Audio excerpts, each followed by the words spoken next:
How do you have guardrails inside anxiety? And if you've not been here throughout the week, here's our idea with guardrails. Guardrails is a matter of conscience. It's not a matter of sin or wrongdoing. It's a matter of conscience. It's saying, I'm going to back up and I'm going to start here before I get to the danger zone. If you're driving around on the street, you notice guardrails are before the cliffs, before the danger zone, the guardrails start. So you have a warning of, okay, I know danger is up ahead. And so we've been spending the last several weeks talking about what are guardrails in your life that allow you to know, boy, if I start doing this, I know I'm headed to the danger zone. Maybe you have guardrails financially going, if our bank account dips below this, it's a guardrail that we're in trouble. These are a matter of conscience. And here's what makes this topic kind of tough, is that your guardrails are different than my guardrails. Your guardrails are different than my guardrails. The danger zone is the same. The danger zone doesn't change for all of us. Stealing is stealing. Affairs are affairs. That's the danger zone we're talking about. The things where Jesus comes on and says, hey, avoid those things in your life. Those are the dangers. That doesn't change for us, but our guardrails do. And that's what's tough about this, is because I can look at somebody and go, oh man, you need to have my guardrail, and if you don't, you're a bad person. And then I start to judge that person inside my guardrails. We are not to judge. We are not to judge. Jesus comes along and he says, okay, this is really what I want you to focus on. And I like to talk about these four things because it's what Jesus really summed up. He said, love one another, serve one another, forgive one another, and don't judge one another. That's Jesus' message. I mean, seriously, I say, when I say that, it's like, let's just end right there. We all have something to work on, and those four things, those are Jesus' words, not my words.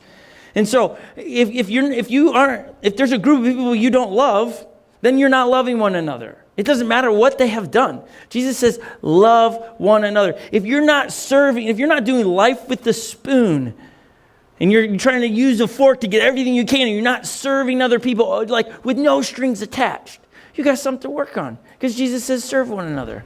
If you haven't been able to forgive someone, it could be your parents, it could be yourself, it could be somebody else. If you haven't forgiven someone, then Jesus says forgive one another. And if you sit there and judge someone based on your guardrails that they're a bad person because they don't have the guardrails you have, you're not the judge. I'm not the judge. It actually really is so freeing when we understand we're not the judge. Because all of a sudden I can go, well, I'm not the judge. We'll see what Jesus has to say about that. That's where you get to allow Jesus to step into people's situation, because Jesus changes people, you and I don't. Boy, that was really freeing a couple years ago in parenting, when I was trying to change my kids.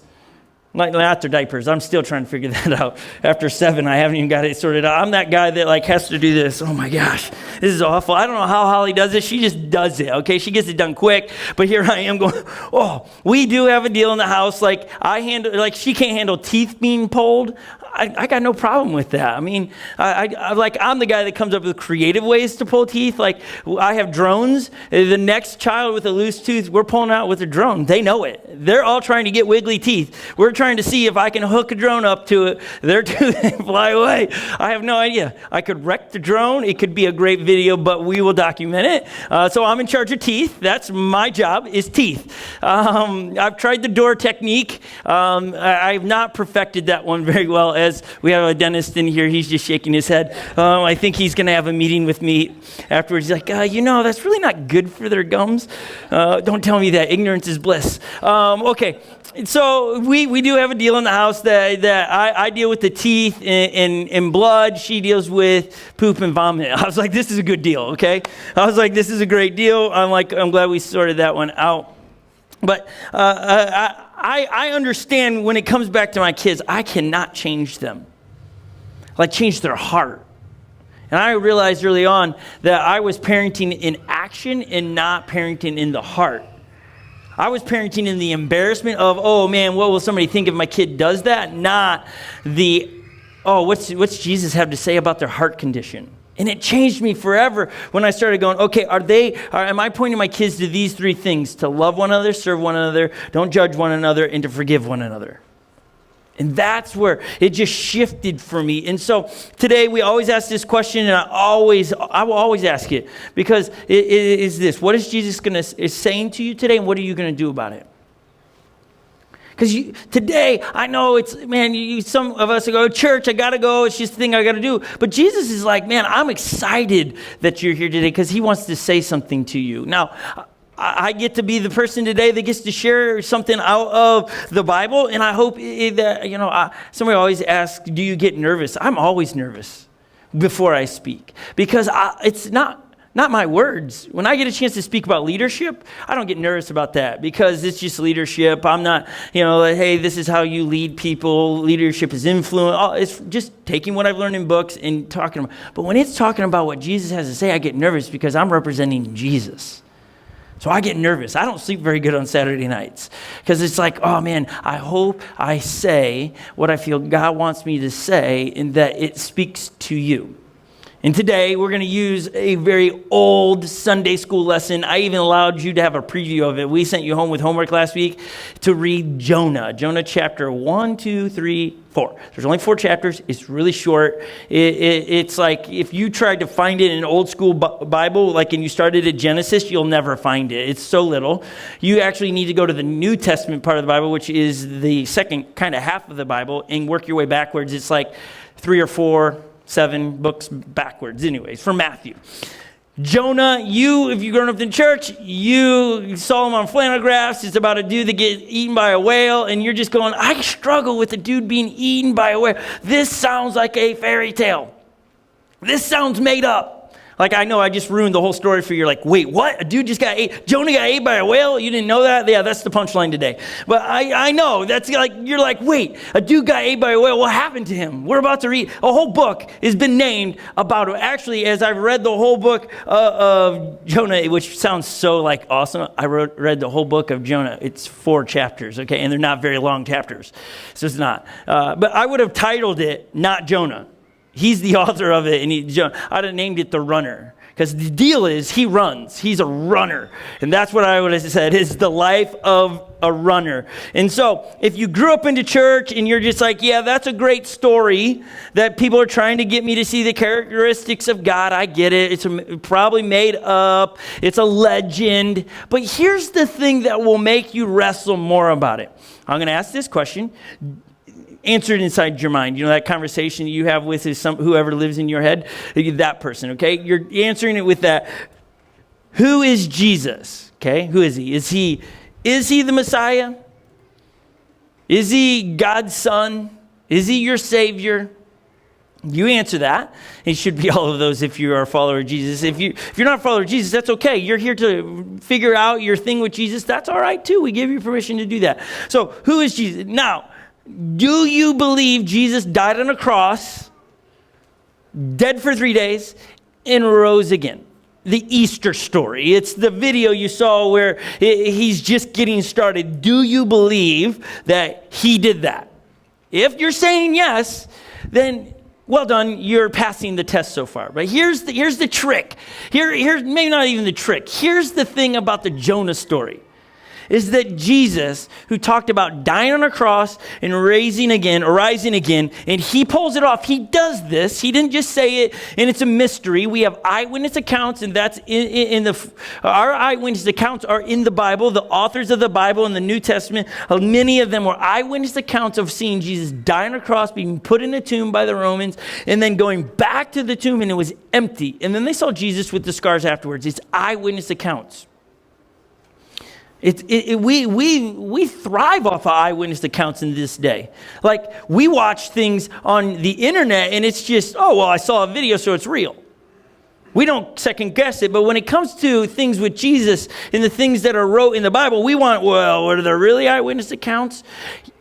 Yes, eyewitness accounts, even history books outside of the Bible confirm that Jesus walked the earth and different things happening. And so here's the setup to the Jonah story. If you're just like, this is a great legend, it's like the story of Gandalf and the hobbits, I put it all in there. It's just a great, somebody should make a great big movie about this.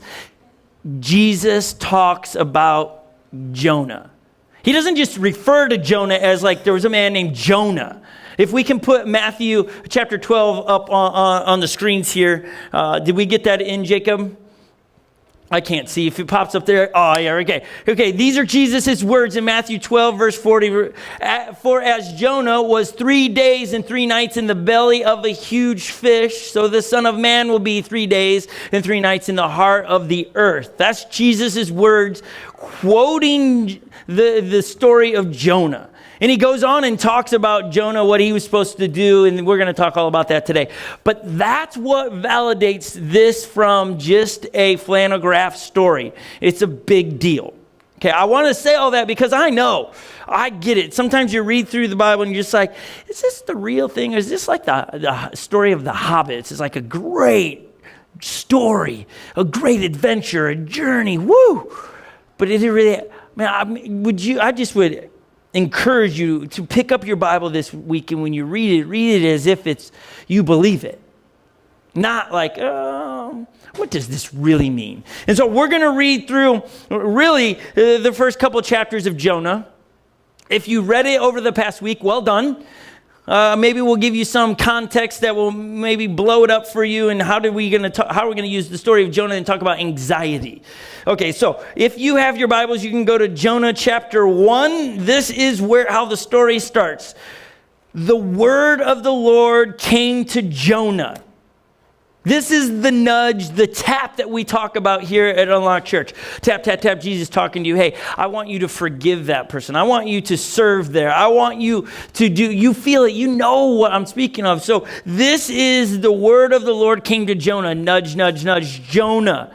And here's what he says. This is God speaking to Jonah. Go to the great city of Nineveh and preach against it because its wickedness has come up before me. Okay, let's give you some context here. The wickedness. Like when you look through the history books outside of the Bible, this was the worst of the worst place. They were known for, like if there was an Olympic for torturing people, this city wins, hands down. They figured out, and I'm going to use the word technology. I know like they didn't have iPhones and stuff, but they figured out the technology on how to skin people alive and keep them alive the longest, and they did it as sport. Okay, I tell you that not to be graphic and gross, but this is the city that God's tapping Jonah on, saying, hey, I want you to go to the worst of the worst. I need you to go there because I think it's crazy when God goes, hey, its wickedness has come up before me. Like they're so bad that I'm taking notice. Like no more. Like we watch the nightly news, we look around the world and we see things and go, why must that persist? Why must that injustice still continue? Maybe, just maybe, God's tapping you when you notice a problem that you're the one to do something about it and you can't go, but I don't know where to begin. Sometimes the nudge is the beginning for us to start a journey because here's Jonah just probably doing his own thing and all of a sudden feels this nudge of God speaking to him. I want you to go to the great city of Nineveh. Now, Nineveh would be somewhere around in present-day Iraq, okay? Just so you got a map going in your head. Where Iraq is, I don't even need to put that up because we know where Iraq is when you look at it. Where he is in the story is around Joppa. Joppa is right by the sea. It's closer to Israel. So there is quite a journey for him to be going to Nineveh. Verse 3. But Jonah ran away from the Lord and headed for Tarshish. Tarshish is Spain, present-day Spain. At this time period, Spain was the furthest you could go because of traveling and shipping, because he's about to get on a boat, and so he hops on a boat, and he's headed for present-day Spain. He's like going in the very opposite direction of where God was calling him to go, asking him to go, I need you to go to Nineveh. Right on, right, yeah, I'm not going to do that, God. I'm going to get on a boat, and I'm going to go the very opposite. I'm going to go as far as I can from where you want me to go. Now, here's my question to you. As I read this, I ask myself this. What is it that you know God is speaking to you for the last 6 months, 6 days, 6 minutes, whatever it is, and you've never done anything about it? You are Jonah. If you know what Jesus has said to you, to stop doing something, to start doing something, to forgive someone, to love someone, and you have yet to do that, you are playing the card of Jonah. You're running from what Jesus is asking you to do. So what is it that Jesus has spoken to you and you have yet to do it?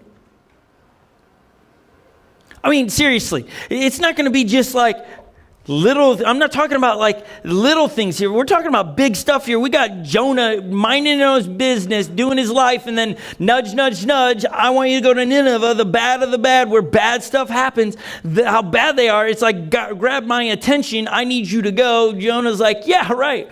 Good luck with that, God. I'm out. I'm not going to do that. Maybe it's your relationships. Maybe it's and I struggle with always trying to come up with illustrations because there's millions. And sometimes if you don't come up with the illustration, you're like, well, you didn't say one that matches my criteria. This is where you got to go as adults going, okay, these are the areas in my life I know Jesus is speaking to me on. And don't run from it. Because you have no idea what's on the other side of the decision to listen to Jesus, to take the step in. It might cost you money. It might cost you something. It probably will cost you something. But I guarantee you, what's on the other side of the thing that you see costing you is of greater value than what it will cost you. It's easy to say standing here. But in my life, I have seen that what I thought cost me a lot, what I had found was greater value on the other side of the cost. And I'm not talking about I got more money. In Western culture, we just think it's all about the dollar bill. God does not measure life in how much is in a bank account. Now, I mean, I like money. I want money, okay? I want, but it's not. It's about what is God asking you to do, maybe with your money, maybe with your stuff, maybe with your relationships, that you need to stop running. Because you read that, but Jonah ran away from God and headed for Tarshish. He went down to Joppa, where he found a ship bound for that port. After paying the fare, he boarded it and sailed, fleeing from the Lord. He's on a ship. There's a bunch of other people on the ship. They're headed to modern-day Spain. It's a long trek. It's not just like a couple hours boat ride. It's days and days. If you want to Google this, just look at a map around there. It is a very long trek over to Spain. Then the Lord. Okay, like I want you to pay attention. We said the very first thing, the word of the Lord came to Jonah. Nudge, nudge, nudge. Okay, you're running from me. Then the Lord sent a great wind on the sea, and such a violent storm arose that the ship was threatened to break up. We're not talking about just a little bit of wind. We're not talking about a little bit of waves. We're talking about violent, scary stuff, like overwhelming stuff. The boat is breaking apart, and somebody's got to be reading that going, way to go, God. You're punishing Jonah, and then you're punishing those around him.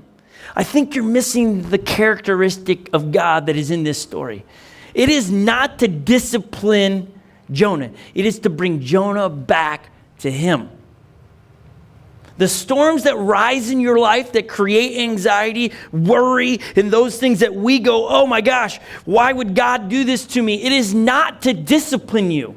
It is not that you pay a price. Jesus paid the price.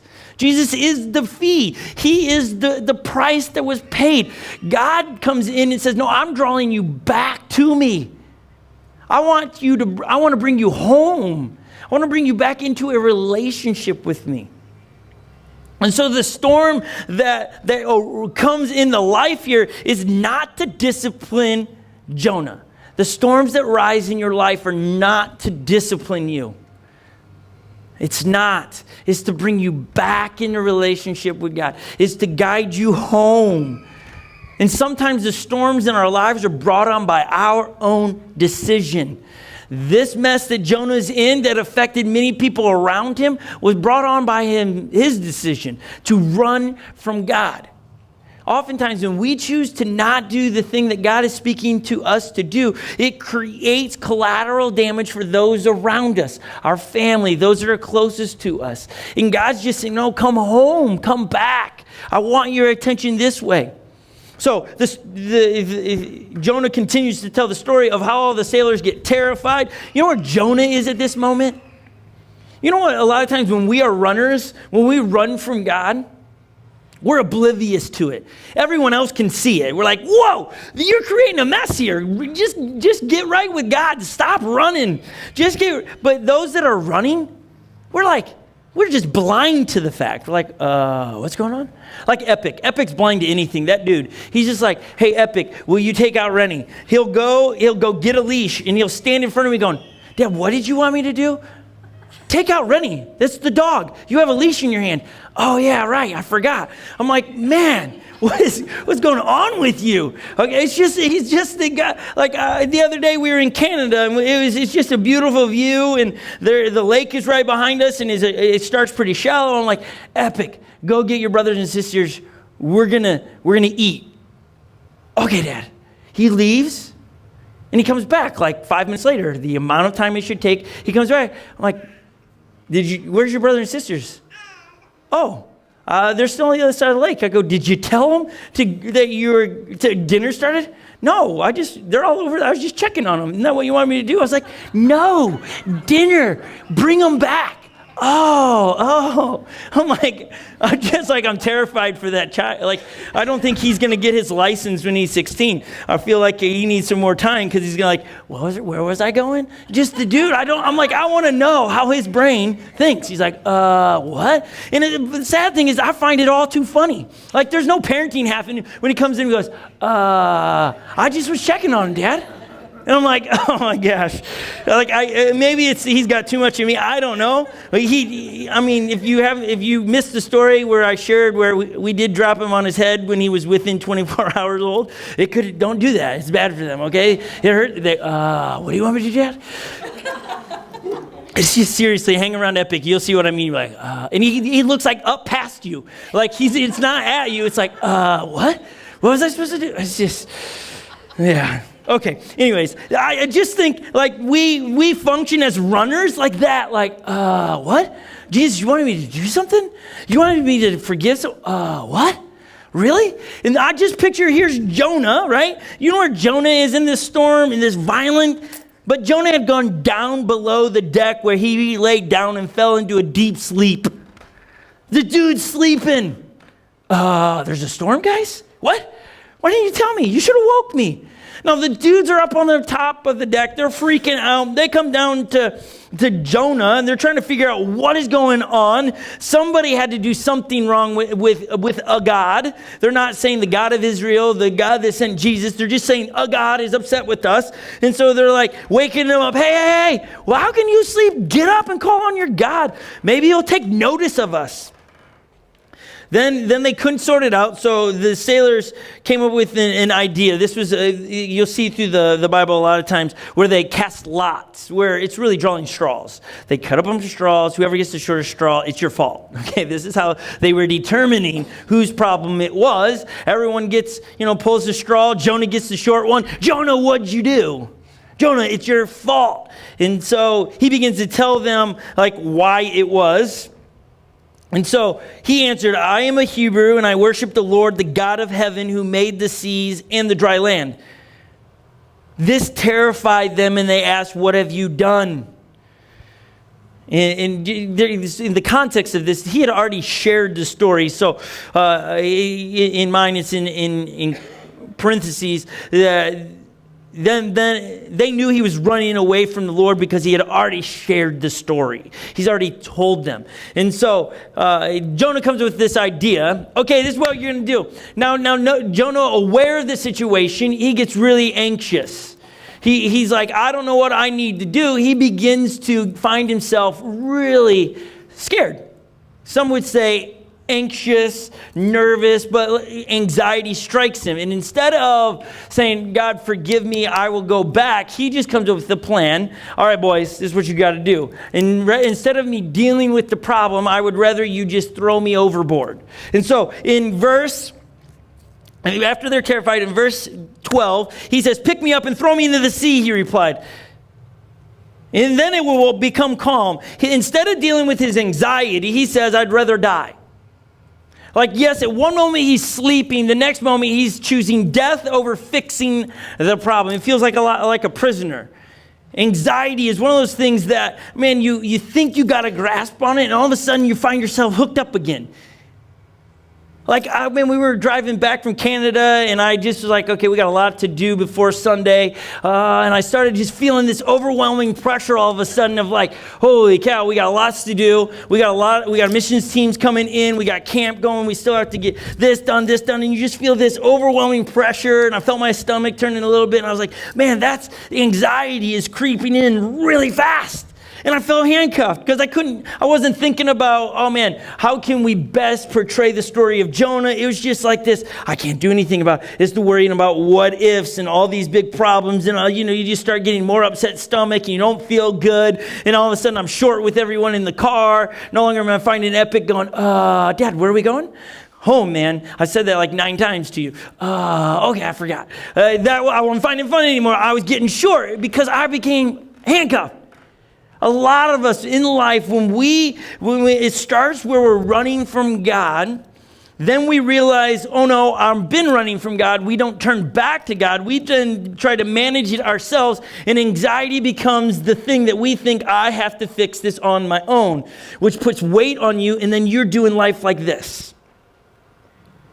You can still get through life. It's just a little bit more awkward. I can't, me, like I like to wave my hands and teach, it'd be a little bit, it'd be just a little bit weirder, right?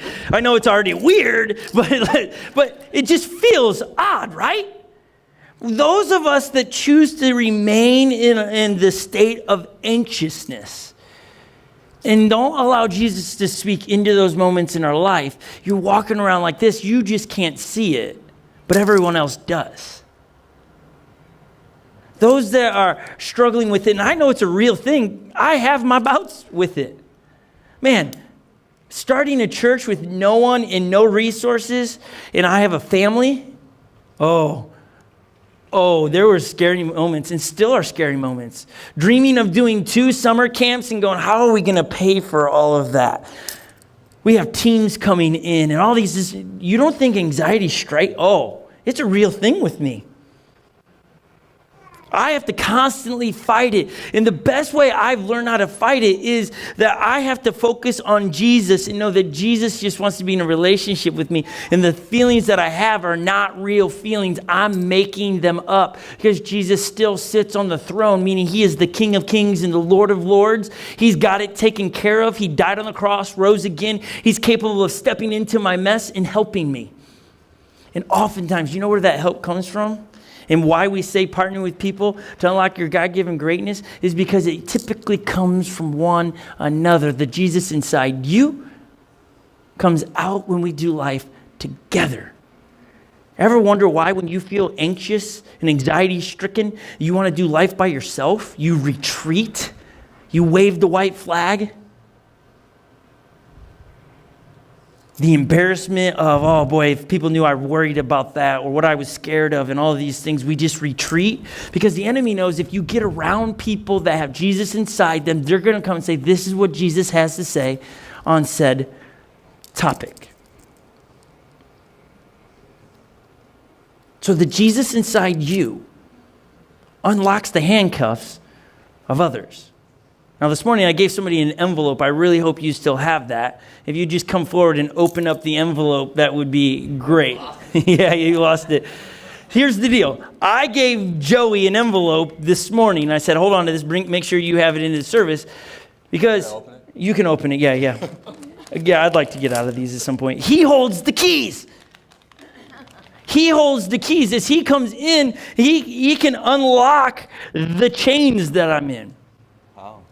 Yeah, the how part. See, we got it figured out. That's all right. We get one done.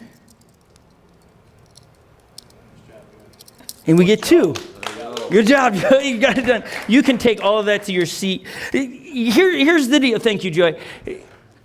here's what I understand is that to do life with people, yes, it complicates things at times, but it's the way we're designed because the Jesus inside us can help other people. The things that you've walked through in life can help things that other people are walking through. Your perspective on life, I've never seen it like that. I never thought of it like that. It allows us to deal with our anxiety different than just saying, I give up. Because Jonah here says, I give up, throw me over. Just chuck me overboard. And he gets thrown overboard.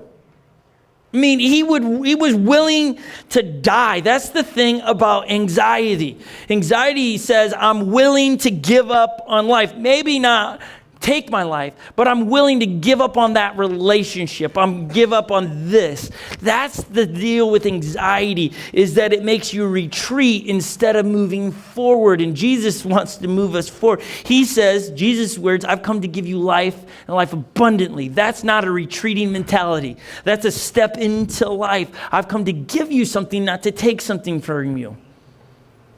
And Jonah's response to anxiety as he wakes up from his sleep where he was sleeping one moment, now all of a sudden terrified and anxious and whoa, distress sets in, throw me overboard.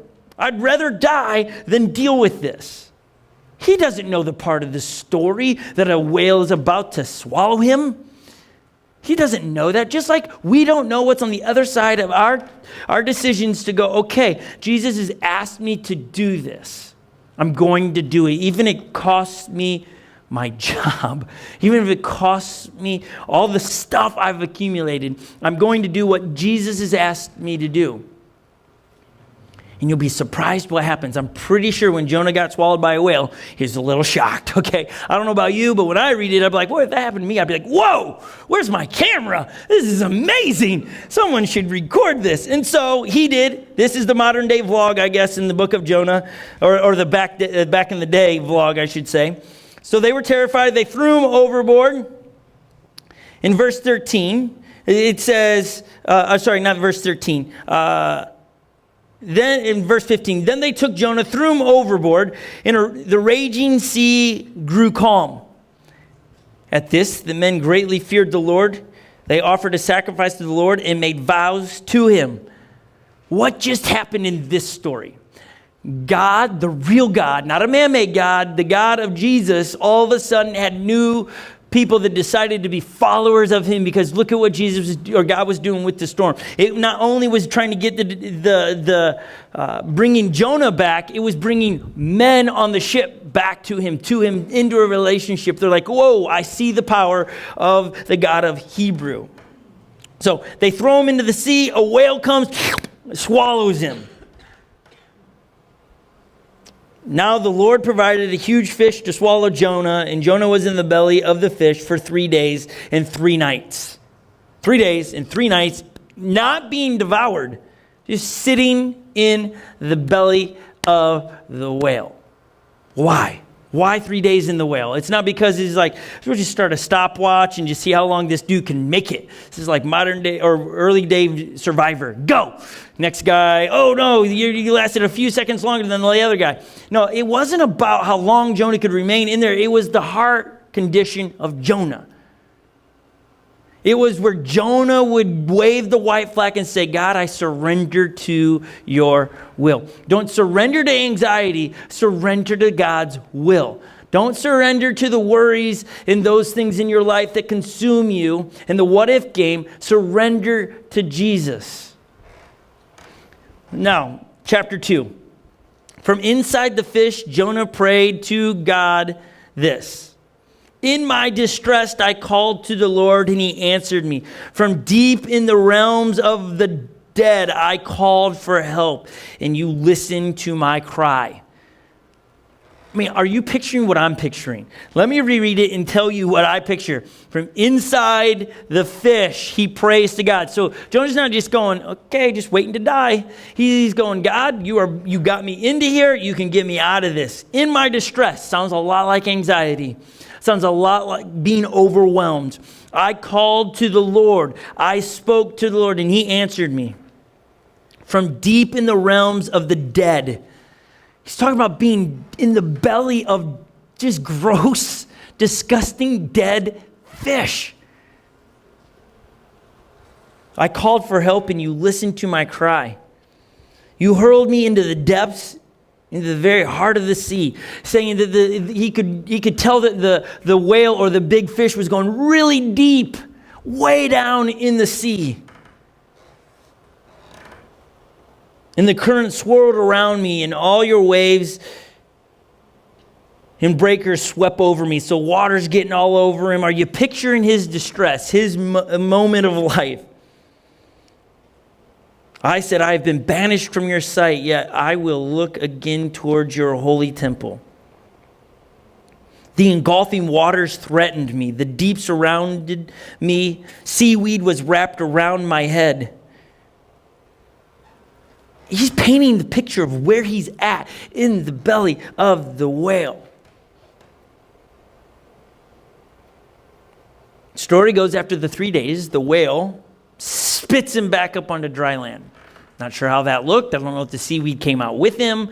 I don't know how gross that was. I'm assuming it was pretty nasty. Spit him out of his mouth. And then the word of the Lord came to Jonah a second time. Go to the great city of Nineveh and proclaim to it the message I gave you. That in our lives, when Jesus speaks to us, he waits till we are obedient where he last spoke to us. If your life feels chaotic or anxiety is striking you, just take inventory of what was the last thing Jesus had to say to you and what to do about it. And did you do it? If not, go back to that moment and do something about it. Because it wasn't like Jonah just sat in the whale and all of a sudden got spewed up and God's like, okay, I sent somebody else. Nope, go to Nineveh.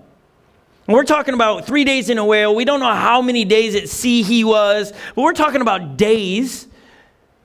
The people in Nineveh had to wait for Jonah to get his stuff together before he went to Nineveh and talked about God to them. So whatever they were dealing with, the mess that they were in, the prayers that they were praying in Nineveh for God to rescue them, was waiting while Jonah dealt with his mess. There are people praying that live right next to you of what to do with their anxiety and their stress. And you are their answer. They're praying that God would send someone, and you are the person.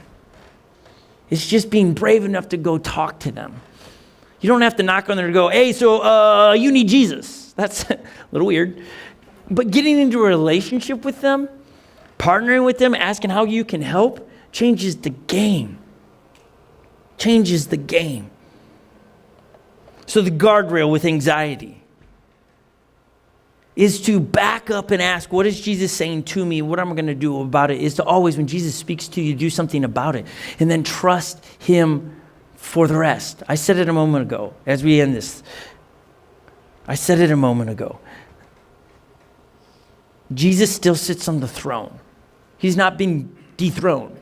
He's the King of Kings. Like, he knows, he's mindful of everything. When I find myself most anxious and most overwhelmed, that could be about, a year ago when I was going through cancer stuff, I was pretty overwhelmed at times. I wasn't sleeping very good. And I was like, oh my gosh, God, you moved me from Miami to Minnesota to die. What? These are real thoughts I had last year. And then I just was reminded, Jesus, I still sit on the throne, man. Every time you think differently, you think an outcome that's not positive, you're dethroning me. You think I'm not big enough. Oftentimes, the storms in life are to pull us into a better relationship with Jesus. When this all happened to me a year ago, you know what happened? It sucked me in more to Jesus. Instead of complaining about my circumstances, Jesus, I just want more of you. If my days are numbered to months, okay. If I have years, okay. I just want more of you in my life, Jesus. So the guardrail for you, back up in your life. Ask yourself, what is Jesus saying to you? What are you going to do about it? And we don't typically end like this, but we're going to play just a video of Tremble on the screens. It's going to have the lyrics up there. And this has really been the anthem for me for months. When I start to get overwhelmed, I just start singing these lyrics. Because it's like, whoa. It just does something inside me that gives me strength again. It reminds me of who's in control actually when I'm not. And so I give you permission to make this your anthem. Take this song. Google it, find it. Love the song. It's so tremendous. But as we end this, I just wanted to give you a moment to do business with Jesus. To ask yourself, what is Jesus saying to me today? What am I going to do about it? What is the thing you need to go? Surrender to Jesus, not to anxiety. Surrender to Jesus. Wave the white flag saying, Jesus, whatever you ask me to do, I will do. Even if that means to go to a foreign land and tell them to repent, as he did with Jonah, a scary place. Jonah freaked out and ran. What is Jesus saying to you? What are you going to do about it?